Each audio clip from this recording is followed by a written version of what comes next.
Nós teremos agora o nosso momento de debates. Gostaria de convidar o pastor Furlan, que é o diretor do Ministério de Jovens, da APLAC, os nossos palestrantes também que vão participar aqui desse momento, os representantes do Ministério dos Jovens e dos universitários adventistas, para a gente compor o painel de debates. Pastor Furlan, o comando está contigo.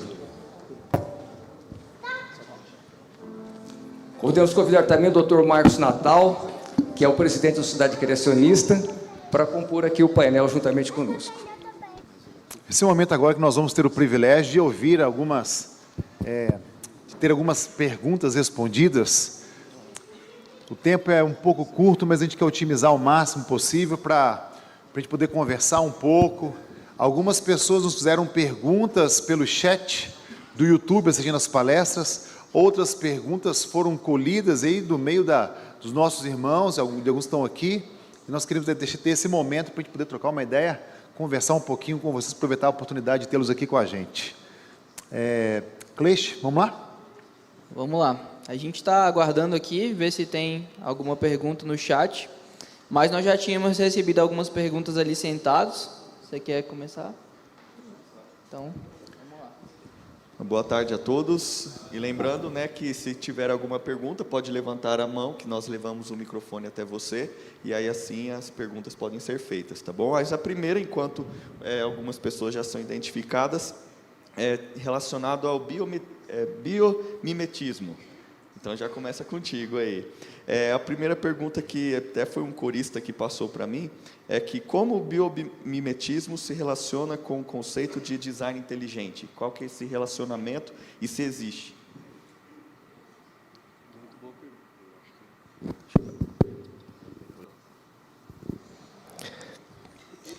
Dificilmente eu consigo passar um evento inteiro sem ter algum problema com o microfone. Normal.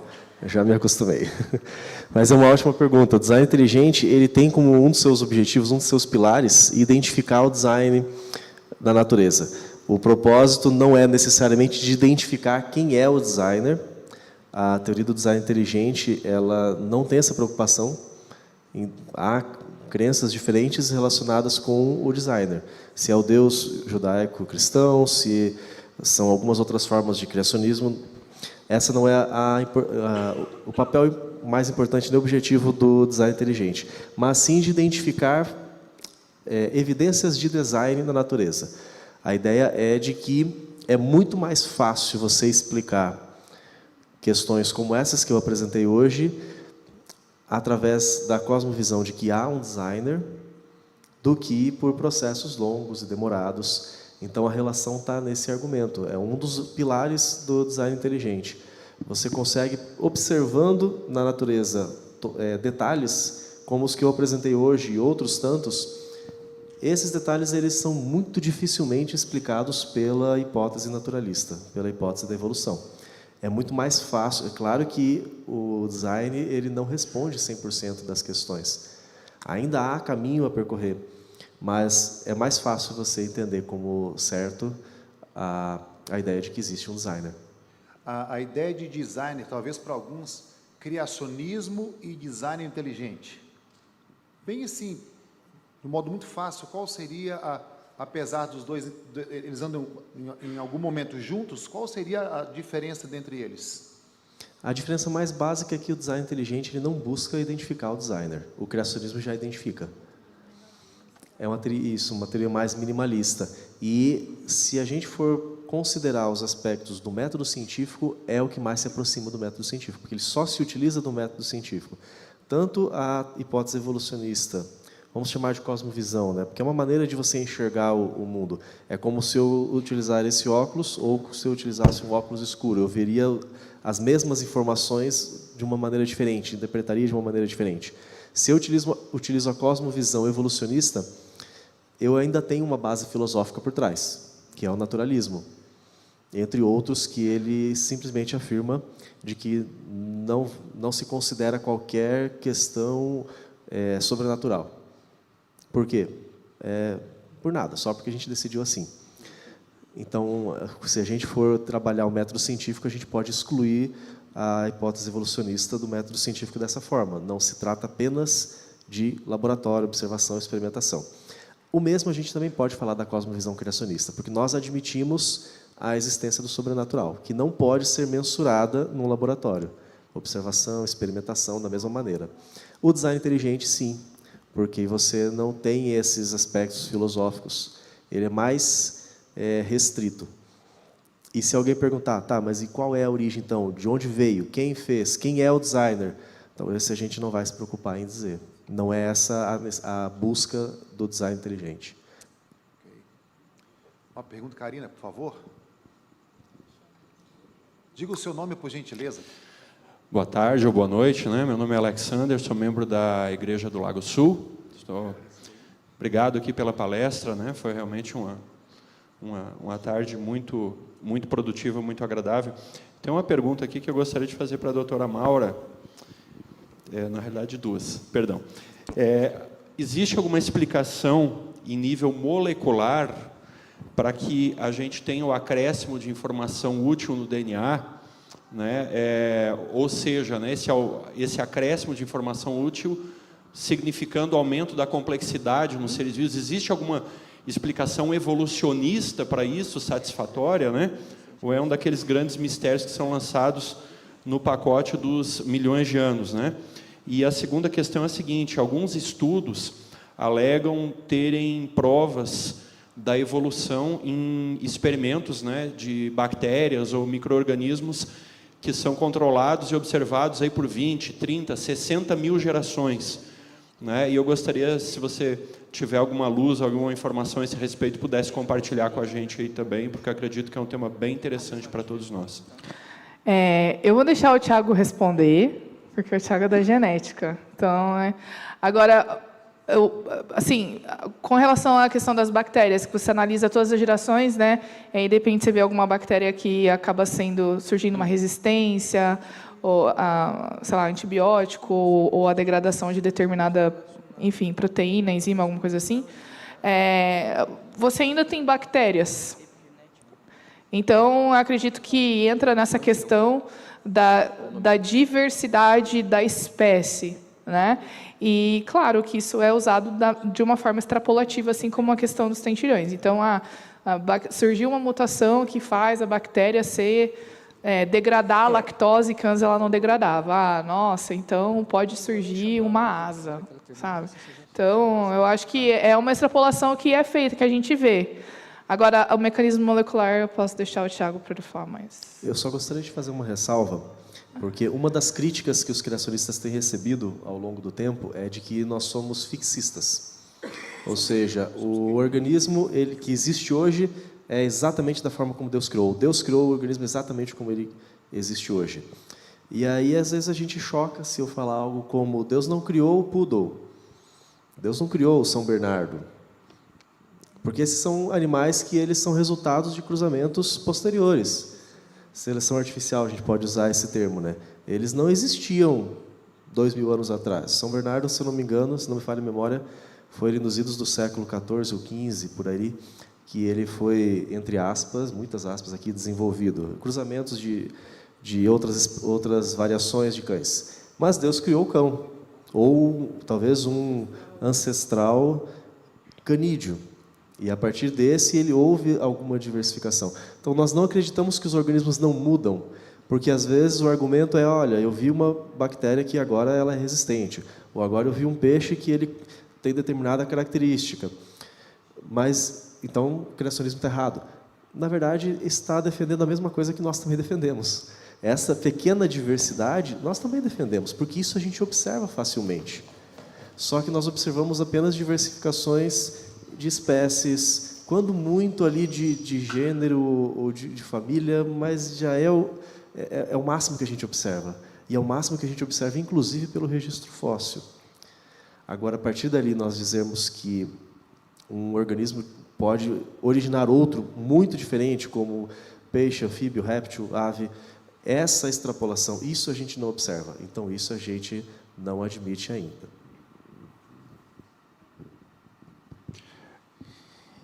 Então, eu acho que alguns pontos já foram respondidos aqui.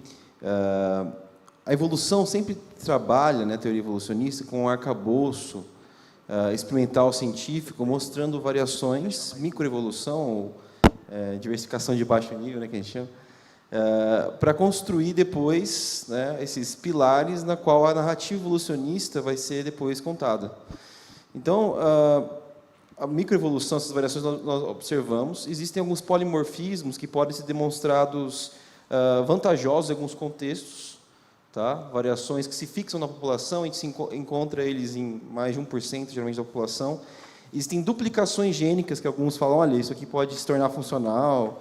Né? Algumas espécies vegetais, nós temos a duplicação do conjunto cromossômico e ela acaba se tornando maior, né? E daí o pessoal fala que seria uma mutação positiva.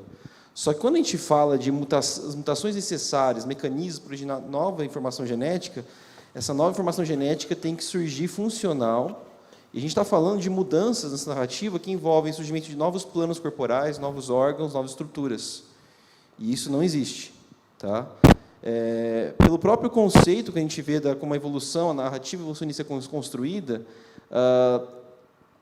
mutações que não surgissem com uma vantagem seletiva, ao longo do tempo, elas seriam eliminadas. Então, é necessário que haja uma manutenção de várias variações cumulativas até se encontrar uma função. Então, assim, se torna difícil. Então, para que essa narrativa seja construída, eles utilizam micro-organismos, estou o exemplo de bactérias, né? Nós temos plasmídeos, a transferência genética é mais fácil, manipulação, a gente vê uma variação maior. Cito exemplos de microevolução, né, de diversificação de baixo nível, e, por exemplo, o próprio livro Origem das Espécies, Charles Darwin, ele começa citando exemplos de seleção artificial pelo homem, né, mostrando e daí ele constrói e fala assim, olha, se o homem consegue fazer isso, e se ele consegue fazer um melhoramento, imagina a natureza. Né? Então, o arcabouço da narrativa é construído em cima disso. Né? Olha, isso aqui a gente consegue observar. Imagina o que acontece ao longo de milhões de anos. Então, você empurra o problema para debaixo do tapete do tempo. Então, essa que é, né, vamos dizer, o truque de mestre. Você constrói uma narrativa lógica, tá? Baseada em evidências, dentro de uma escala micro. E depois extrapola isso e fala assim, olha, se a gente observa isso aqui em pouco tempo, o que não poderia ter acontecido ao longo de milhões e bilhões de anos? Essa que é E daí você não pode questionar esse tempo, porque você vive no máximo 80 anos. Está entendendo? Então se torna algo, de certa forma, inquestionável nesse sentido. Falar, você está falando isso porque a gente observa esses mecanismos durante um curto espaço de tempo. Imagine o que pode acontecer. Tá? Pronto, vai funcionar. A gente tem mais uma pergunta aqui do YouTube e depois uma pergunta de vocês aí. Vamos lá, a gente recebeu uma pergunta aqui do Eagle, acho que é assim que fala o nome dele, para a doutora Maura. Vamos lá. Existe um argumento na relação sobre o autismo ou sempre existiu? Se existe um aumento na relação sobre o autismo ou se sempre existiu? Isso relacionado ao que você falou sobre epigenética. Ele quer saber se isso é um processo ambiental, alimentar. Está tentando... Autismo e epigenética, você sabe, Tiago? Eu não tenho conhecimento, você sabe? Então, tem vários fatores aí que o pessoal tem relacionado com o aumento de casos de autismo. Né? Então, assim, é multifatorial. Um deles é a alimentação, processos inflamatórios durante a gravidez também predispõem. Né? Então, nós sabemos disso. Tem vários indicativos que podem predispor. Entretanto, o diagnóstico também mudou. Hoje nós temos o espectro. Né? Então, assim, você, estando dentro do espectro, você muitas vezes é classificado como autista dentro desse espectro, que é muito amplo e antigamente não existia. Exato. Então, nós temos que considerar todos esses fatores. A gente tem a impressão de que hoje existem muito mais pessoas, né, do que antes, mas é porque o diagnóstico mudou. Só um comentário rápido sobre o autismo.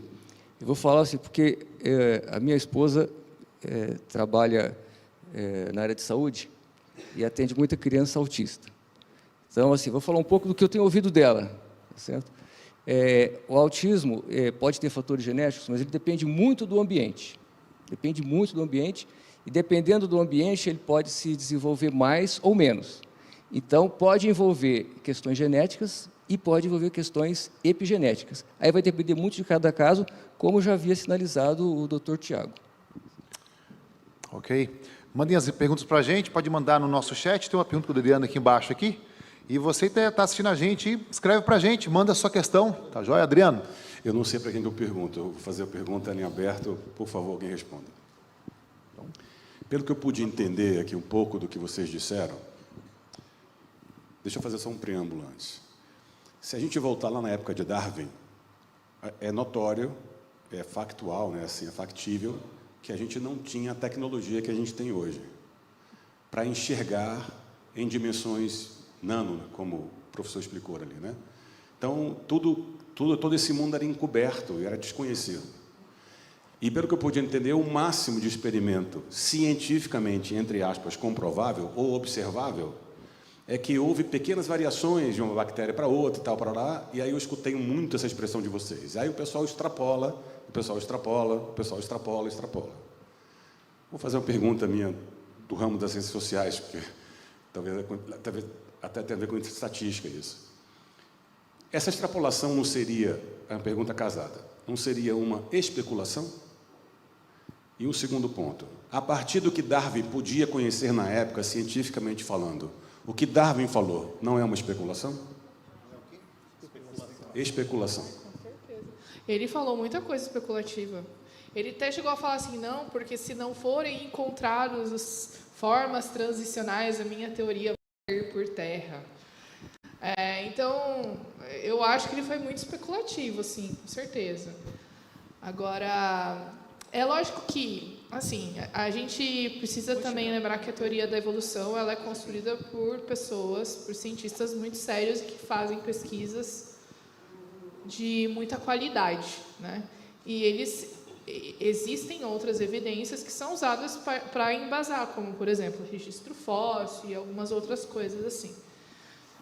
Mas muito do que se discute dentro da teoria da evolução acaba caindo no aspecto filosófico, na discussão filosófica, especulativa, ou seja, tem a questão da ancestralidade comum, e aí você pega características que são semelhantes, e aí você constrói árvores filogenéticas em que você coloca o padrão, e aí o software te dá a árvore, e aí você fala, não, porque ancestral deu origem a tal e tal e tal.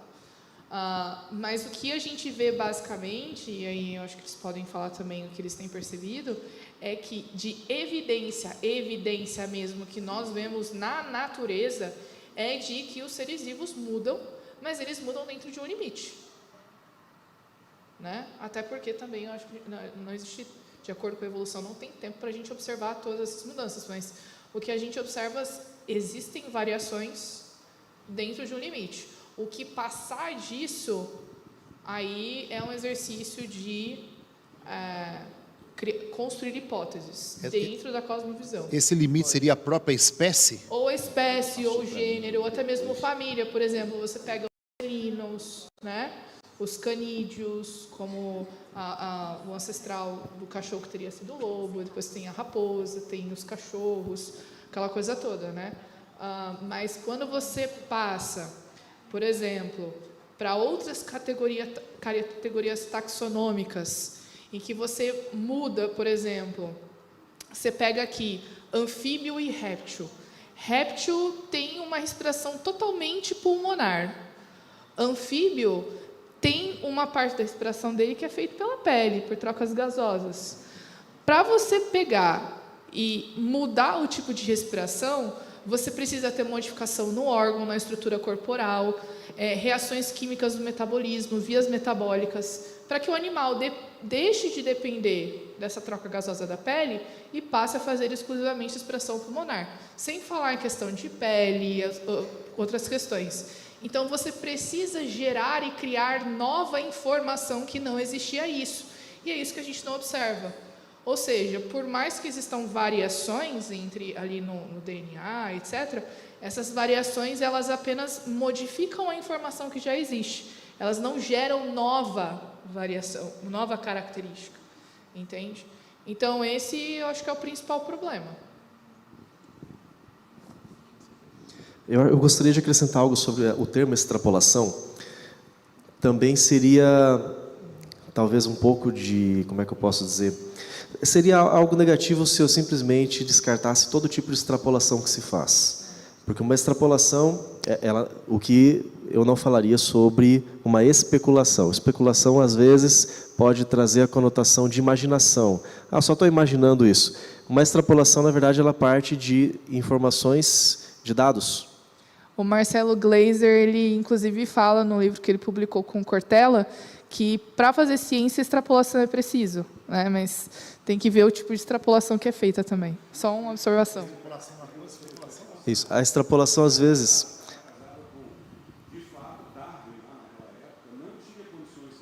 Exatamente. Ele teve que fazer esse exercício. Ele tinha acesso a um certo nível de informação. E ele parou naquele nível porque não existia o conhecimento ou a tecnologia. Por exemplo, ele não sabia dos genes. Veio depois esse conhecimento. Não sabia da molécula de DNA, também veio depois.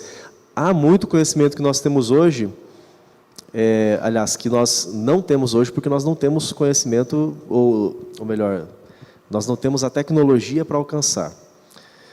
No espaço, nós temos ali o James Webb, por exemplo, que está ampliando as nossas fronteiras, e por aí vai.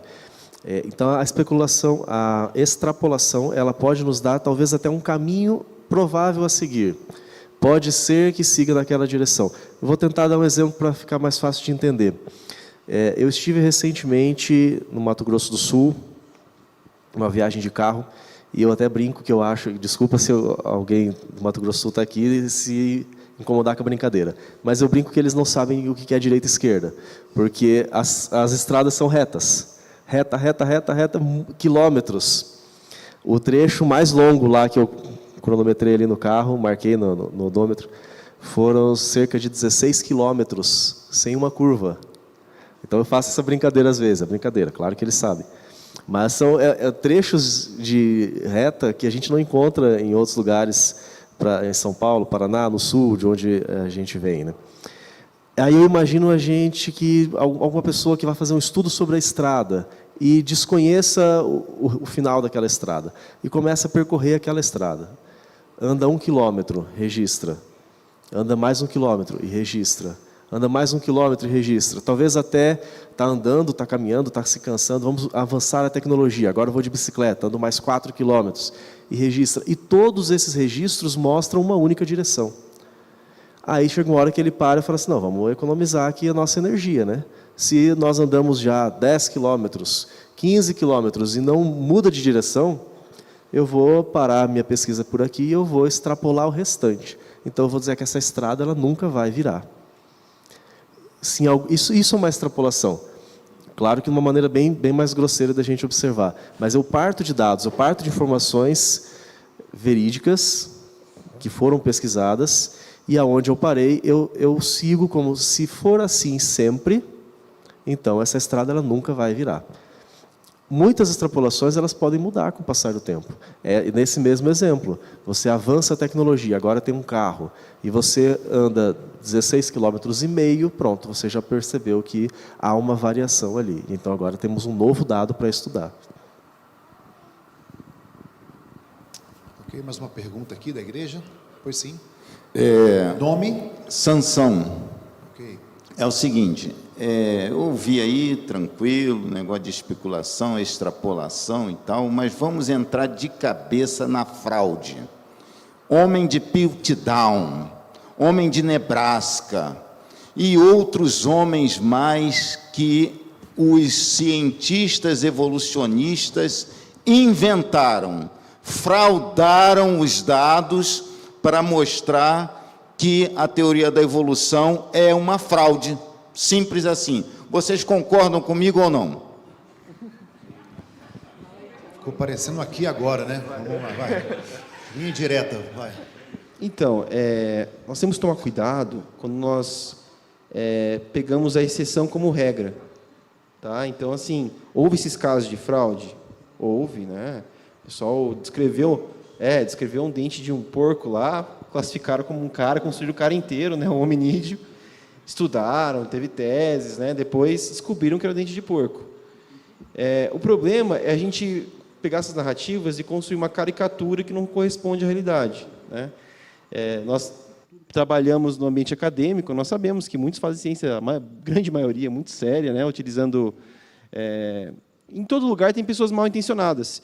E nós temos que tomar cuidado, esses erros realmente aconteceram, não só esses, né? Ernest Haeckel, por exemplo, falsificou, né, desenhos de embrião para tentar trazer a máxima que a ontogenia, ou seja, o desenvolvimento embrionário, recapitularia a filogenia. Então, nós temos um histórico grande de fraudes na ciência. Entretanto, muitas vezes, nós podemos ver religiosos também distorcendo a Bíblia ou a ciência para promover um falso diálogo, que não existe, né? Em alguns pontos, enfim. Então, pessoas mal intencionadas ou que estão... pode existir em qualquer lugar.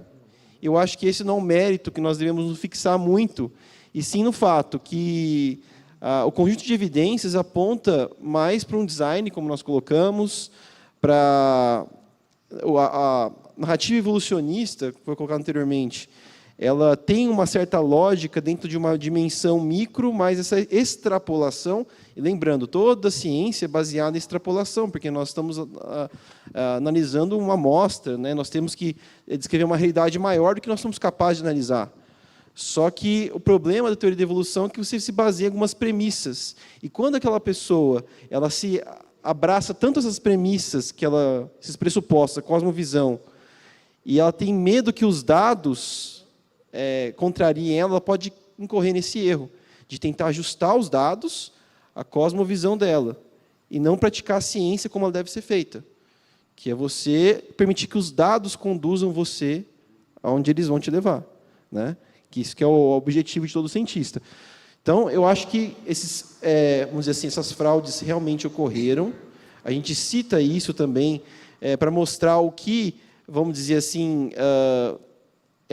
uma falsa ciência que foi difundida, né, pode representar as falsificações.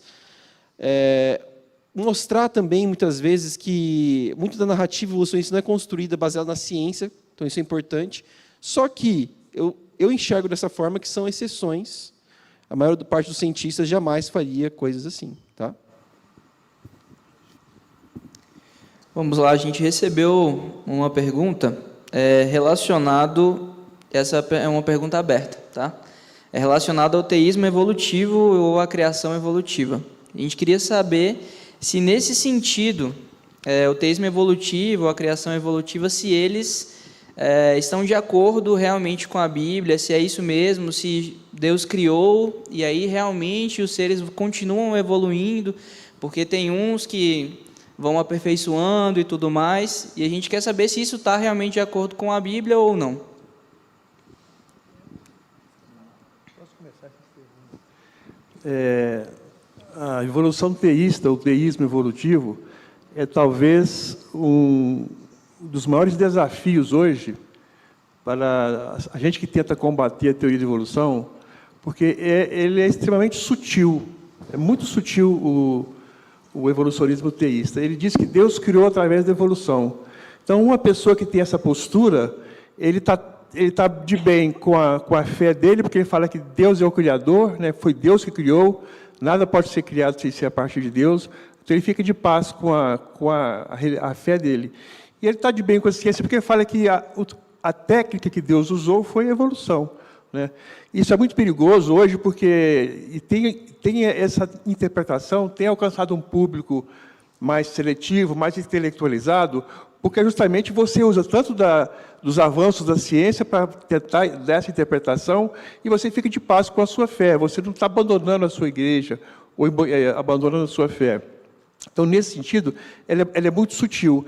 Agora, se a gente tem que ter cuidado, porque no caso do criacionismo, e de nós que criamos um Deus criador, que criou todas as coisas, não há espaço nenhum para nós colocarmos uma interpretação desse jeito, uma interpretação de que Deus teria criado sob a evolução. Se Deus teria criado sob a evolução, nós não teríamos, por exemplo, o pecado, porque o homem surgiu por evolução através de evolução de outros animais. Nós não teríamos pecado, nós não precisaríamos da vida de Cristo aqui para morrer, para expiar os pecados. Tudo isso ficaria de fora do pacote da evolução. Por isso que nós temos que tomar muito cuidado, porque ele é muito sutil, convence facilmente as pessoas, principalmente por causa da argumentação mais sofisticada, né, da interpretação mais sofisticada. Então, é bom a gente, talvez alguém comente mais aqui, tentar fazer essa dissociação e demonstrar que realmente esse evolucionismo teísta é muito mais uma isca, muito mais perigoso do que o próprio evolucionismo como teoria científica. Na verdade, é fugir dos extremos, né? Enquanto um crê que vem o evolucionismo, o outro grupo crê no criacionismo, então criou-se um grupo do meio ali, né? Tão danoso, talvez até mais do que o próprio evolucionismo. Mais danoso, porque a princípio pode fazer um pouco de sentido, né? Você aproveitar o que tem na teoria da evolução, você aproveita o que é mais aceitável e aproveita o que é mais aceitável na sua fé, faz um casamento dos dois e constrói a sua interpretação do mundo. Teve uma pesquisa do Folha de São Paulo que mostrou que 58% dos brasileiros creem que Deus criou através de um processo de milhares de anos. Acaba sendo um momento assim, de sair do extremo, vamos criar um caminho mais cômodo, mais confortável para juntar as duas ideias aí, quem sabe? Eu acho que isso vem muito dessa nova vertente, nova onda que tem vindo aí, das pessoas interpretarem a Bíblia não mais como sendo, por exemplo, como Gênesis sendo relato histórico, como, né, que tem a ver com aquela teoria crítica. Talvez o pastor possa falar um pouco melhor. Então, vamos contextualizar a Bíblia, vamos trazer a Bíblia para o nosso tempo, né? E aí entra aquela questão de teoria feminista, de teoria negra, de teologia feminista, queer, negra, aquela coisa toda. Então, vamos contextualizar o que está na Bíblia. É um relato que eles dizem em relação ao criacionismo evolucionário. A origem, é o mito de origem do povo hebraico. Aquilo é uma alegoria, aquilo realmente não aconteceu.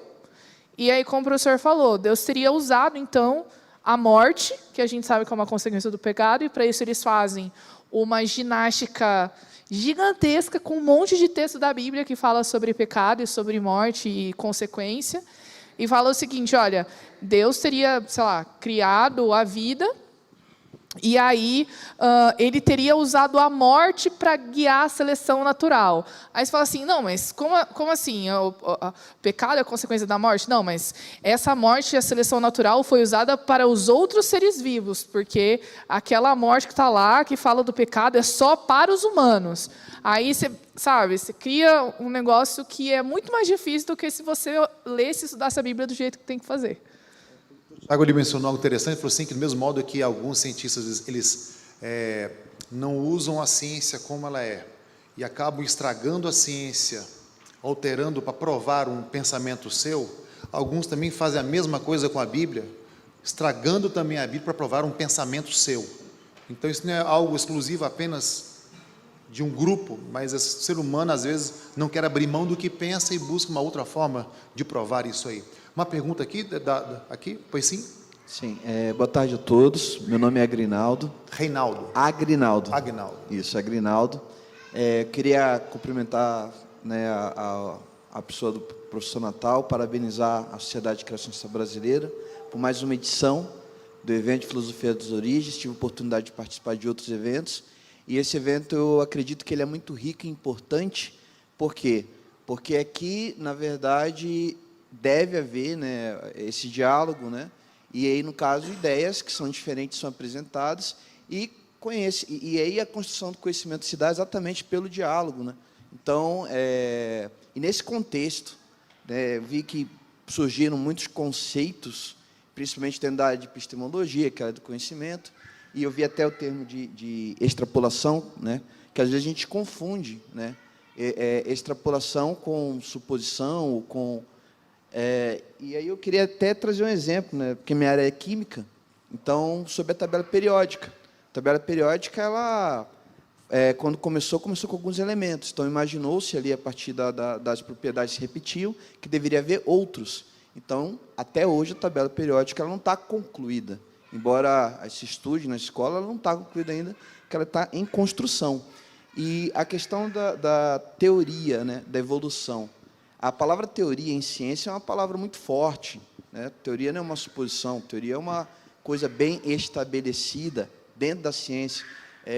Segundo Thomas Kuhn, você tem um paradigma, né? Então você é algo que toda a comunidade, ou melhor, que a maioria da comunidade aceita, é aceitável.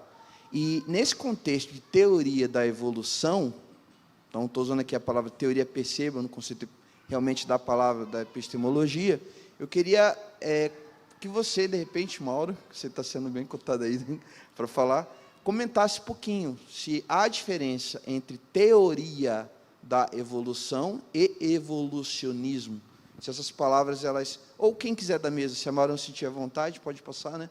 Mas se tem diferença entre a palavra teoria da evolução e evolucionismo, porque às vezes eu vejo muito ataque, não à teoria da evolução, mas ao evolucionismo. Então, assim, eu queria que trabalhasse nisso, e no final, para concluir, se você desenvolve algum blog, algum podcast, alguma coisa aí, né? Assim, né? Nesse sentido aí. Evolucionismo tem a ver com a cosmovisão, né? Da mesma forma, acho que foi o Vinícius que comentou, que tem a ver com o conjunto de ideias que você usa para interpretar a realidade. E a gente sabe que o evolucionismo ele usa especialmente o naturalismo, ou seja, eu não vou admitir que nada possa ser explicado por qualquer causa metafísica ou sobrenatural. Eu só posso explicar tudo que existe por processos naturais. Então, ele usa o naturalismo metodológico, aquela coisa toda. Da mesma forma que o criacionismo, que também, né, é um conjunto de ideias, é uma filosofia que a gente usa, uma crença, né, que a gente usa também para entender o mundo ao nosso redor. Então, eu sempre dou o exemplo do fóssil, né? Você vê o fóssil assim, uma pessoa que aceita a criação vai pode, né, interpretar a formação daquele fóssil de uma forma diferente de uma pessoa que aceita ou que é evolucionista. Então, evolucionismo e criacionismo estão ligadas com cosmovisões. A teoria da evolução aí tem a ver com uma outra parte, porque tem pessoas que acham que evolução não deveria nem ser teoria também, né? Então, tem essa discussão. Então, tem a ver mais com essa questão de experimentos, de evidências científicas que são observadas e que são recolhidas ao longo do tempo, aquela coisa toda. Eu acho que é basicamente isso. Não sei, talvez Tiago ou Vinícius? Não sei. Dentro de uma teoria científica, para ser considerada uma teoria científica, tem todo um circuito que deve ser seguido, né, assim que a gente, de forma epistemológica, né? Então nós temos que uma ideia, um conjunto de ideias relacionadas a um determinado tema tem que ser comprovadas recorrentemente por diversos cientistas em diversos contextos, realidades, e com o tempo vai se formulando uma teoria científica, né, nesse sentido da teoria, que não é uma verdade absoluta. Então, quando vocês ouvem a evolução, a máxima, né, a evolução é um fato, né, a própria teoria científica ela pode cair por terra em frente a novos dados concretos que não sejam explicados por ela. Então, essas próprias afirmações categóricas por parte de evolucionistas mostram que eles nem eles enxergam a evolução como uma teoria científica, né? Porque existem paixões e um comprometimento que vai além, um ativismo além do mérito científico da questão, né? E lembrando, as teorias científicas são transitórias. A ciência ela não prova nada, ela traz evidências que vão se acumulando, e uma teoria científica ela pode cair por terra, sim, em frente a novos dados que surjam. Eu diria ainda, para acrescentar, que nós devemos sempre cuidar para não incorrer ao radicalismo, do tipo, todo cientista evolucionista ele faz má ciência. Vamos descartar tudo que o evolucionista fala ou tudo que a teoria da evolução ensina. A qualquer ocasião em que a palavra evolução aparece, está errado. Não. Alguns conceitos ali são extremamente úteis, alguns são iguais. Um cientista evolucionista vai explicar a fotossíntese como um cientista criacionista também explica. O conceito da seleção natural, um criacionista também compreende. A seleção natural, lembrando que não é a seleção natural que ela cria novas características, novas variedades. Isso aí tem os mecanismos de mutação e etc. Outros, a doutora Maura mencionou agora há pouco. Mas a seleção natural é aquela que diz que, como o famoso exemplo da girafa, né? Existiam girafas de diversos tamanhos, de diversas alturas de pescoço. Somente aquelas com pescoço maior que foram selecionadas e geraram descendentes, e por isso só tem girafa do pescoço alto. Claro que esse é um exemplo didático, até mesmo dentro da teoria da evolução. Mas esse tipo de ocorrência a gente também entende. Num ambiente onde há diversas populações diferentes de bactérias, você introduz ali um antibiótico. Se tiver uma população de bactérias que é resistente àquele antibiótico, essa vai sobreviver. As outras serão exterminadas. Então, eu fiz uma seleção natural de bactérias resistentes àquele antibiótico. Esse conceito nós também compreendemos como verdade. E a própria palavra evolução. Evolução, por si só, ela só representa uma sequência de eventos. Eu posso falar que um aluno entra no ensino fundamental sem conhecer álgebra, porcentagem e logaritmo. Quando ele termina o ensino médio, ele conhece esses conceitos, então ele evoluiu no seu conhecimento de matemática. A própria palavra em si, ela não deve ser demonizada, o pesquisador em si não deve ser demonizado, uma teoria inteira não deve ser jogada fora por conta de questionamentos. A gente tem que cuidar para não correr ao risco de realizar esse tipo de radicalismo.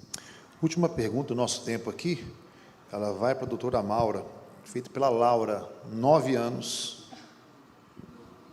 Minha filha está ali. Mandou no zap do pai.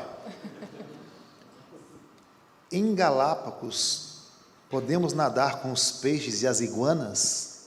Com certeza, eu nadei. Então pode. Na verdade, você está nadando, elas aparecem. Então, elas que vão até você. Olha aí, ó, tartarugas também, Ou pode ser tubarão também. Tubarão pinguim. também, Laura. Aparece também. Misericórdia. Amigos, o fato de sermos criacionistas, isso não quer dizer que, como cristãos, não pensamos, não estudamos, não há cientistas válidos que estão em busca também e fazendo uma ciência adequada, ciência boa, como pode ser falado, e buscando a verdade ali. Ser cristão também é pensar.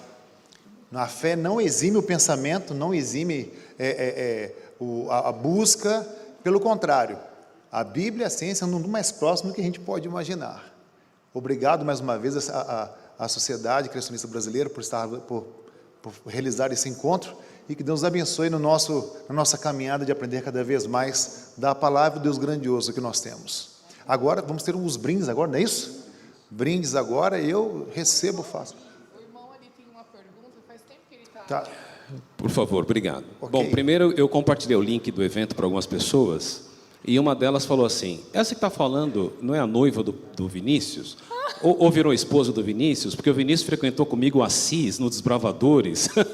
É um abraço da Tayla Negro de Limeira, que foi da igreja de Assis com vocês. Eu falei, eu acho que eles são marido e mulher, é isso? Ok. Como é o nome? Tayla Negro. Sim, conheço, claro. Oh, que legal. Assis foi onde eu fiz tanto graduação como mestrado na Unesp. Fiquei ali por 7 anos e meio, fui atuante na igreja, com o Clube de Desbravadores. Muito bom. Agora, minha pergunta... Um grande abraço para o pessoal de Assis, um grande abraço para a Tayla. Minha pergunta é a seguinte, eu sou de São Paulo, mas eu estou aqui morando há um ano, e já liderei universitários adventistas na Associação Paulista Leste. O grande volume de apostasia dos nossos jovens é no ambiente universitário, lamentavelmente, por uma série de fatores, e também tem esse aspecto do debate do criacionismo, do evolucionismo. Apesar da grande apostasia da sociedade americana, é uma sociedade protestante que traz na dramaturgia do cinema a defesa e esse debate como filmes Deus Não Está Morto, 1, 2 e 3. Queria perguntar para vocês a repercussão para os jovens que ajuda nesse embate, ou nessa autoestima, ou nessa autoafirmação, como vocês enxergam essa maneira que, às vezes, a indústria trabalha, e qual conselho que vocês dão aos jovens que estão indo, principalmente para as universidades federais, que é onde esse debate é mais acirrado, como enfrentar isso não é? Mesmo sem, às vezes, ter esse domínio. Claro, vocês são nerds, entre aspas, mas é evidente que a nossa fé ela está baseada na nossa experiência com Deus. Mas na hora dos argumentos e do problema, do dilema com o professor, e às vezes tem ali um assédio do professor, né? Porque é complexo, e eles não têm essa maturidade, personalidade para enfrentar, qual conselho que vocês dariam e como vocês enxergam esse trabalho desses filmes que trabalham esse tema? Eu acho que a gente precisa assistir esses filmes, são muito interessantes, mas com as anteninhas bem ligadinhas, né? Muitas vezes algumas coisas sutis assim que não são muito legais podem estar ali no meio. Eu escrevi um artigo para a coluna do Adventistas.org a esse respeito, de como a gente se comportar nesse tipo de ambiente, algumas dicas assim, mas eu acho que a principal é relacionamento com Deus, é essencial. Você precisa estar conectado o tempo todo, porque senão você vai se encontrar em situações muito difíceis e que podem fazer você balançar. Outra questão é, peça a Deus sabedoria para você saber o momento em que você deve falar e o momento em que você deve ficar quieto. Porque muitas vezes a gente ganha ficando quieto. Se a gente falar alguma coisa, vai ser pior. E estudar. Porque só estudando é que você sabe o que dizer, com propriedade, né? Então, acho que são 3 coisas importantes, pelo menos é o que eu vejo. Bênção demais. Muito obrigado, amigos, por responder as perguntas. A vocês que nos enviaram perguntas, fizeram aqui também. Agradecimento. Vamos agora aos presentes nesse momento, é isso? Aos brindes. Vamos lá. Obrigado. Vamos um pouquinho, vocês que estão à frente aqui, porque tem uma lembrança da Sociedade Criacionista, né, Rui? Vem explicando aqui. Nós não poderíamos deixar de agradecer aos que estiveram aqui conosco esta tarde, né? Deixando uma pequena lembrança da Sociedade Criacionista Brasileira, por essa oportunidade de termos feito esse seminário aqui. Esperamos que possam ter outras ocasiões que poderemos tratar de outros assuntos, né? Semelhantes aos que foram efetuados aqui. Muito obrigado. Tá bom?